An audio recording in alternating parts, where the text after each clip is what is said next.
Même avant le début de la rencontre, l'ambiance salle de l'Étoile annonçait du beau spectacle entre Pouzot-Jean-Blanc et Saintes, une équipe de Pro D2.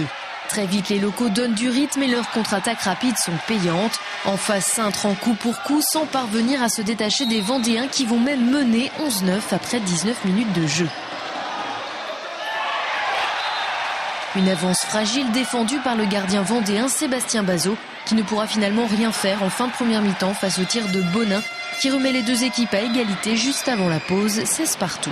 Je crois que l'équipe est en forme aujourd'hui, il n'y a pas trop de différence de niveau, si ce n'est que je crains qu'en deuxième mi-temps on baisse un peu de rythme et là ce sera l'ouverture pour Saintes. C'est un petit peu chaud mais bon on va y arriver.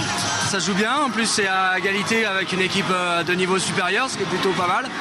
Et puis on n'attend plus la fin du match pour savoir que Pouzauges va gagner. Nous on est pour Pouzauges, on est supportrice de Pouzauges depuis toujours. C'est un match accroché, un vrai match de Coupe de France puisque Pouzauges tient la dragée haute à une des deux, donc c'est bien, c'est encourageant pour eux. Saintes revient sur le terrain avec la ferme intention de remettre les pendules à l'heure. Mais les Pouzougais sont loin d'avoir épuisé leurs ressources et le score reste serré. À 17 minutes de la fin du match, les Charentais prennent finalement un peu le large avec 4 buts d'avance. Mais un nouveau joueur entre en scène et donne de la voix, le public. La réaction des Vendéens ne se fait pas attendre. Sous l'impulsion du gardien Jérémy Villette, Pouzauges redonne un coup d'accélérateur et revient à 1 point de Saintes avant d'égaliser quelques instants plus tard, faisant monter d'un coup la température du chaudron. Les égalités vont ensuite se succéder jusqu'à 33 partout à 2 minutes de la fin du match.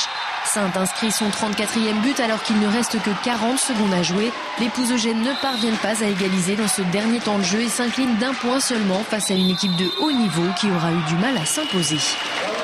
On savait que c'était une salle très chaude. On savait qu'il allait y avoir une équipe qui allait mettre beaucoup de cœur et nous poser beaucoup de problèmes. Bon. Je crois qu'on a eu du mal en défense. On en prend beaucoup trop de buts. Là, 33, c'est beaucoup trop. Et puis on manque des immanquables en milieu de seconde mi-temps qui auraient pu nous permettre d'être à plus 5, plus 6 et d'aborder le money time avec un peu plus de sérénité.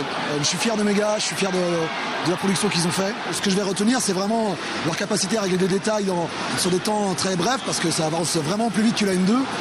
Et malgré tout, le set majeur, les joueurs titulaires de Saintes, ils ont tous quasiment fait de la D1. Donc pour moi, c'est vraiment une belle preuve de travail accompli et que le projet Pouzougais fonctionne.